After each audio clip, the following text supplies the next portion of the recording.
अरे इस सुबह सुबह कहाँ चल गए ले? वो लॉक लगा के देखा तनी फोन करके।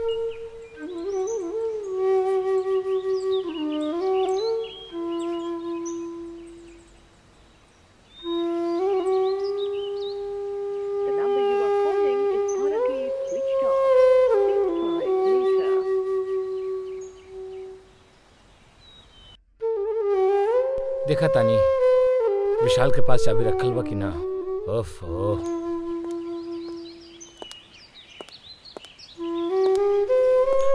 हाँ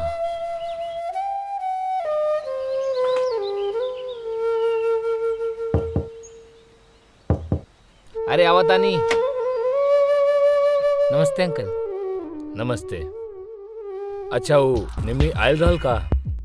नहीं अंकल, निम्मी आंटी के देखे तो 2-3 दिन हो गए हमके। अरे वो घर पे आयल रहनी तो ताला लगल बा। अच्छा चाबी देके गल बनी का? 1 मिनट हम पूछे तानी। मम्मी निम्मी आंटी चाबी देके गल बनी का? हाँ ओके, हाँ हम लेके आवता। हाँ लेके आवा।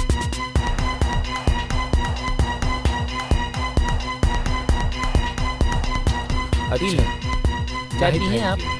अब वहीं जाके नहाई धोई और फ्रेश हो खा। 7 दिन से बाहर रहनी, थक गई बा। थकान हो गई बा। चला था। हाँ चलो ठीक अंकल।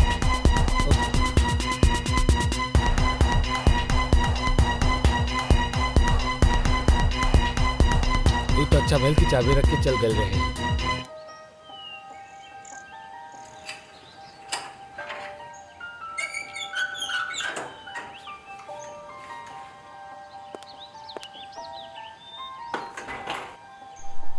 ओह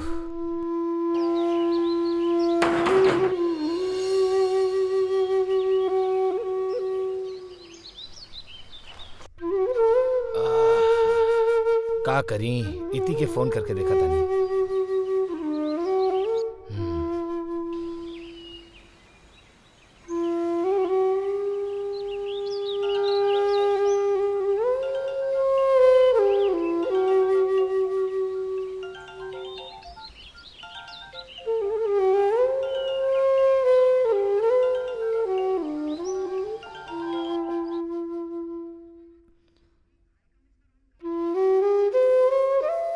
हेलो पापा।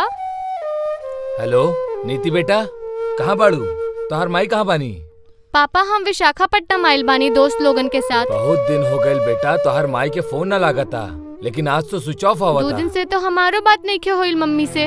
जल्दी आजा बेटा, हमार दिल में घबराहट सा होता। हाँ पापा हम जल्द से जल्द निकलत बानी, पहले ट्रेन से आ जाए। ठीक है? ओके बेटा, ठीक बा, बाय। बाय। बहन जी निम्मी आए रहल का?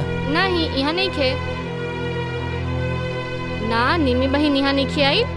बहन जी निम्मी आए रहल का? नहीं जी।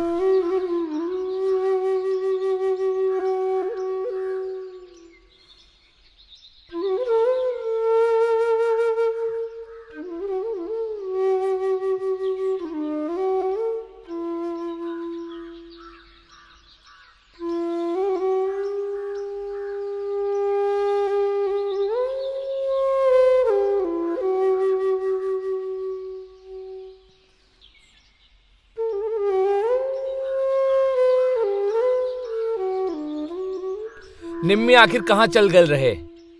कहीं निम्मी के अपहरण तो ना हो गए रहे? और अगर अपहरण हो गए रहे तो फिरौती के लिए अभी तक कोनो फोन कॉल्स काहे ना आयल रहल? या फिर निम्मी के गायब होके के पीछे कोनो अलग ही वजह रहे? नमस्कार दोस्तों, हम प्रतीक जोशी पुलिस FIR के ई एपिसोड में हम आप लोग के स्वागत करतानी। ई घटना के सच्चाई के जाने के खातिर आवत चलतानी हैदराबाद।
ऐसन करा, थोड़ा और। ओके।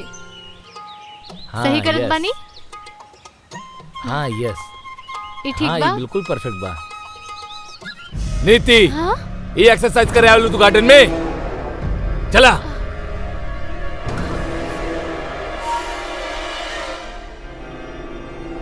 निम्मी, निम्मी, आवत बानी। निम्मी, संभाला अपना बिटिया के। ये एक्सरसाइज करे चाली, वो ई कपड़ा में। बस आज के बाद ही घर से बाहर निकलता हम एकर दोनों टांग तोड़ देहब और साथ में तोहरो टांग तोड़ देहब। लेकिन कैले का बा हमार बेटी? पूछ एकरा से, बतावा बतावा बताओ का कैले बाड़ू तू, बतावा अपना माई के का गुल खिलावे जावलू तू। का भइल बेटा? मम्मी का भइल हमार बेटा? आज के बाद ऐसा कब्बो ना होई। चल आज फिर माई बेटी के ड्रामा स्टार्ट हो गए।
ये कौन सा दौड़ना भैया?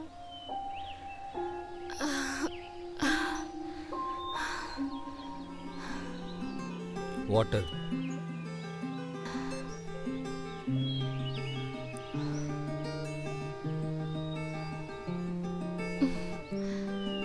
Thank you. मेंशन नॉट जी।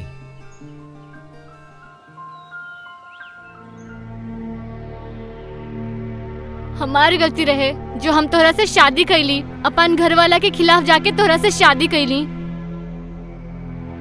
गलती तोहार ना हमार रहे, जौन तोहरा से शादी कर लेनी। ई रोज रोज के झगड़ा से हम तंग आ गइल बानी। अगर रउआ अपन बेटी के कुछ ना कहनी, देख ले रउआ, देख अरे लिया। तोहरा खुदकुशी करे से का होई? ओकर शादी करवावे के पड़ी। ओकर लक्षण देखा तारू कैसन हो गइल बा। कबो न कबो हम दोनों के मुंह पे कालिक पोत के जाई हूँ। ओकर खातिर कोनो अच्छा सा लड़का देख के शादी करवावे के पड़ी, ठीक बा। वरना वो हाथ से चल जाई। ओकर आदत बहुत खराब होखता, देखा तारू तू। हाँ, ये बात तो रउआ सही कहनी। कुछ तो करे के पड़ी।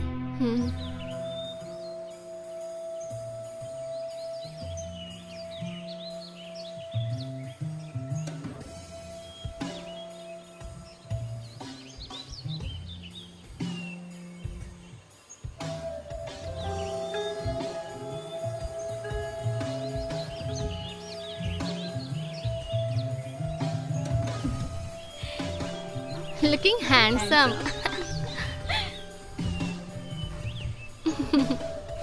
नीति, मम्मी हर रोज नया लड़का के साथ। छी, तोहार इहे हरकत की वजह से तोहार पापा वो हमार में रोज लड़ाई होखेला। तोहार पापा सही कहत रहन कि कोई अच्छा लड़का देख के तोहार शादी कर देवे के। चल अब घर चल, चल चल। नहीं मम्मी, मम्मी नहीं, मम्मी नहीं, मम्मी छोड़ी हाथ मम्मी प्लीज। चल मम्मी, छोड़ दी मम्मी। आज से तोहार घर से निकलल बंद और आज के बाद तू कॉलेज भी नहीं जीबू, समझ लू। जा मोबाइल लाके दे पहले हमरा। अब जब तक तोहार पापा ना आई हन तब तक तू रूम में ही पड़ल रहबू। चल चल अंदर चल। मम्मी हमारी बात सुनी।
हेलो सूरज, हमरा के तोहार बहुत याद आत बा।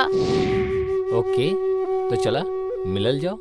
नहीं यार, मम्मी हमरा के बंद करके रख ले बा। हाँ, बाकी तू 11 बजे के बाद आ सकला। पापा भी घर पर नहीं खन और मम्मी भी सो जाई। ठीक बा, चली। ठीक बा, हम तोहरा के बाद में कॉल करम। Good night, sweet dreams. Good night, sweet dream.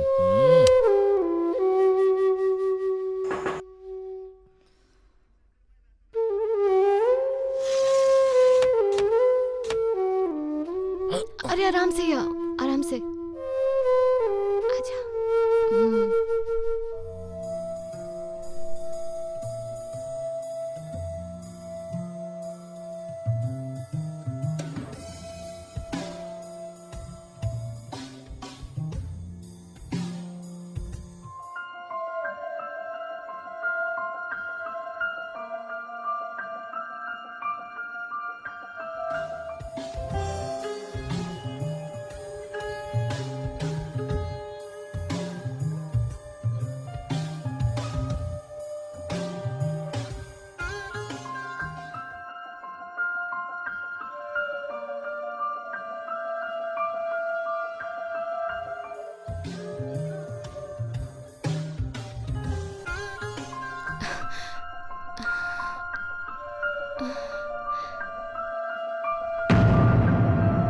नीति, मम्मी बेगैरत बेहया, अब तू घर में भी बुला के शुरू हो गई लू। मम्मी आपके तो पता बा कि हमरा से रहल नहीं जाए। अबे करे के इलाज बा।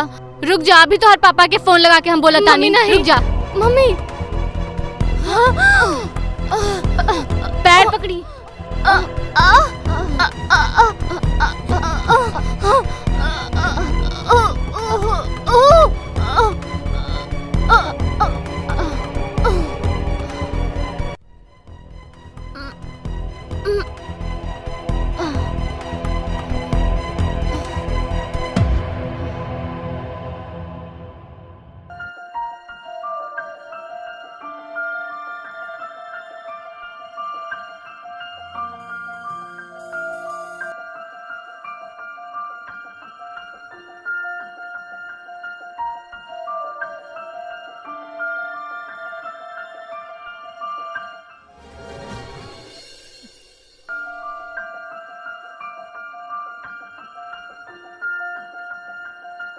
अरे का भइल माँ जी के? तबीयत खराब बा। चला भी बहाता नाक से। हाँ, हॉस्पिटल ही लेके जात बानी। और ये क्या है? ई हेल्प करत बाड़े हॉस्पिटल लेके जाए में। तू ना, चलबा ना, का? तू लोग त जा। निकला।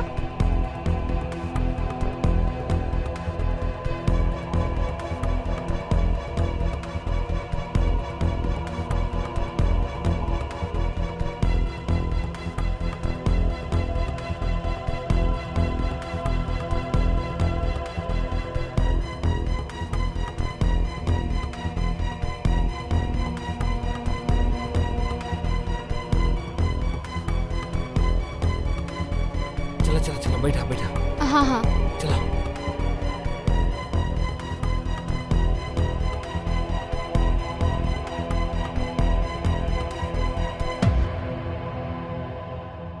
आज की घटना वाकई दिल दहला देवे वाला रहल। एक बेटी अपन ही माई के मार डलस और ओकर दोस्त के साथ मिलके ओकर माई के डेड बॉडी के सामने कई बार शारीरिक संबंध बनौले और बाद में उ डेड बॉडी के रेलवे ट्रैक पे डाल देले। शर्म आवेला हमके ऐसन लोगन पे।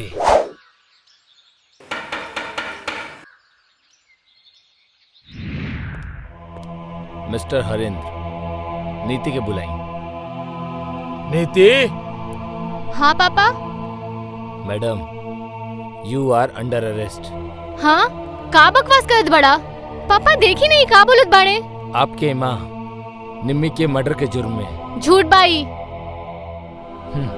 देखिए मैडम, हम आप सभी के कॉल डिटेल्स निकलवा ले बानी। जैसे हमके पता चलल बा कि आप विशाखापट्टनम ना गए रहनी, आप यहीं हैदराबाद में रहनी।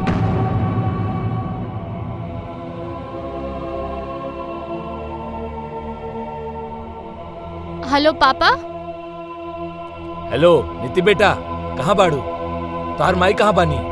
पापा हम विशाखापट्टनम आइल बानी दोस्तन के साथ।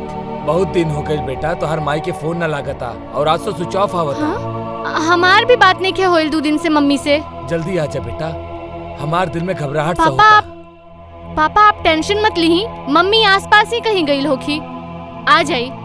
ओके बेटा, ठीक बा, बाय। पापा फिर हमके शक भइल, लेकिन हमके प्रूफ चाहत रहे। यही खातिर हम आपके घर के सामने और आप पे नजर रखे के खातिर अपन आदमी छोड़ देंगे। अरे नीति, कहाँ जाता रू? ऐसे ही कहाँ? काम से जात बानी। चला हमहू चला तानी।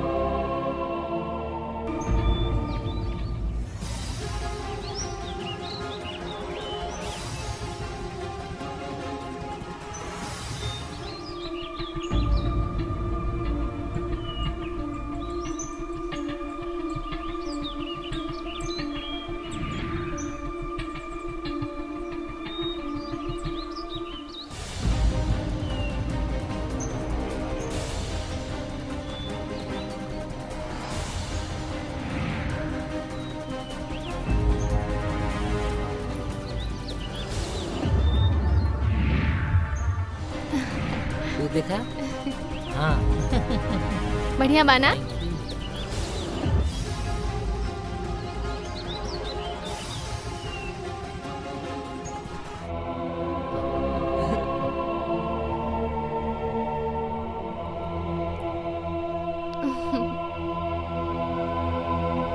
चल चला।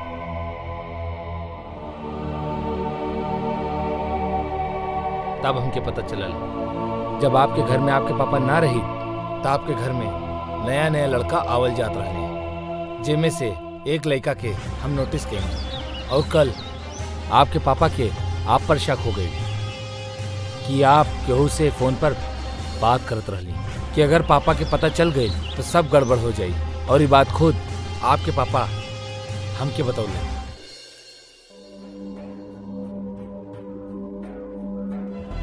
हेलो सूरज, लागत बा पापा के शक हो गईल बा। लागत बा इनका भी काम तमाम करे के पड़ी। अरे चला ना, 1 से 2 सही, का फर्क पड़ला। अगर हमनी के पुलिस से बचे के बाना तो हमनी के ही करे के पड़ी।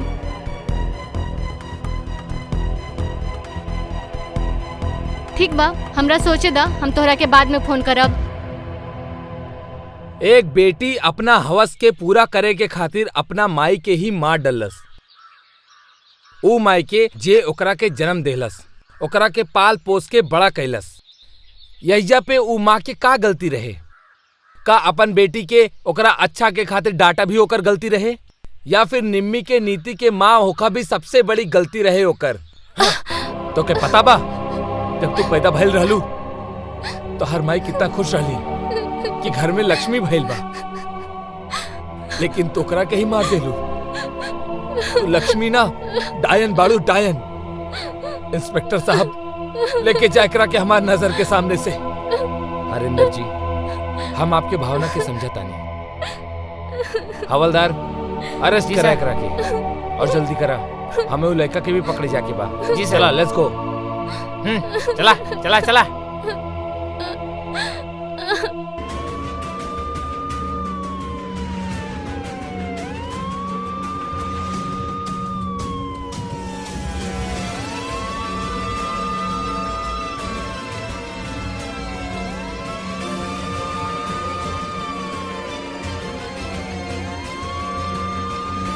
दोस्तों, हम प्रतीक जोशी पुलिस FIR के ई एपिसोड से हम आप लोग से इजाजत लेता नहीं। पुलिस FIR में आए वाले ऐसे ही सनसनीखेज वारदात के देखे के खातिर हमार चैनल SCPL के सब्सक्राइब जरूर करें।